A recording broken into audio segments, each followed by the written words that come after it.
This is the largest tax cut for working and middle-class Americans in history, and it's going to put more money into the pockets of hardworking Americans. Families will see an average increase in take-home pay of more than $10,000 per year. Americans earning between $30,000 and $80,000 per year will see a 15% tax cut. Overtime and tipped workers will save thousands of dollars annually. And our amazing seniors will receive historic financial relief by reducing the tax burden on their Social Security benefits.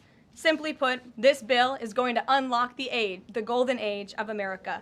And we look forward to continuing to work with the Senate and the House to see this bill on the President's desk for signature by Independence Day. Here in our new media seat today, we have Colin Anderson with the Washington Free Beacon, who will kick off our question and answer. Colin, go ahead.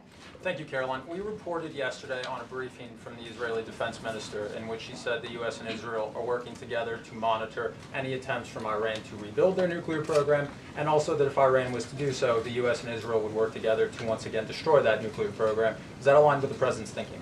Look, the President, as I said in those opening remarks, Colin, and thanks for being with us today, views the Middle East on its way to peace and prosperity. And the President used strength on Saturday night. The whole world saw that the United States is indeed the most lethal fighting force in the world with those precision strikes on Saturday evening. But the President wants peace. He always has. And right now we're on a diplomatic path with Iran. The President and his team, namely Special Envoy Witkoff, continue to be in communication with the Iranians and especially our Gulf and Arab partners in the region to come to an agreement with Iran.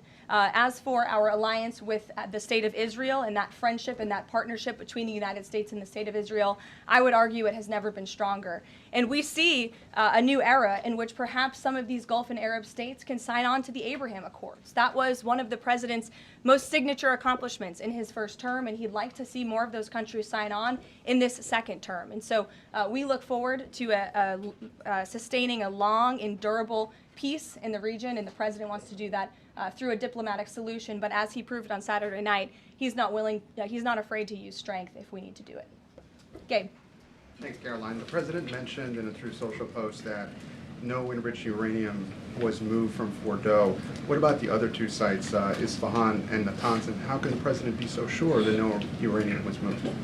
Well, what I can assure you is that the United States and our intelligence agencies and Director Ratcliffe and the President's entire national security team were obviously watching these sites very closely in the weeks and the days leading up to the attack on Saturday, which I will add was one of the most secretive and successful operations in United States history. I think many of you in this room would agree with that because none of you in this room knew about the strike on Saturday until it took place.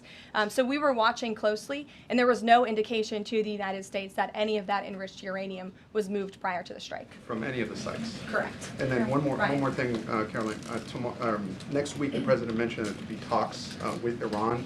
He didn't mention any details, and Iran has not confirmed them. Can you share any details about any potential talks next week? We don't have anything scheduled as of now, but I spoke to our Special Envoy Witkoff at length this morning, and I can assure all of you we continue to be in close communication with the Iranians and through our intermediaries as well, namely the Qataris, who have been an incredible ally and partner throughout this entire effort. And as I said, this administration is always focused on diplomacy and peace, and we want to ensure we can get to a place where Iran agrees to a non-enrichment civil nuclear program.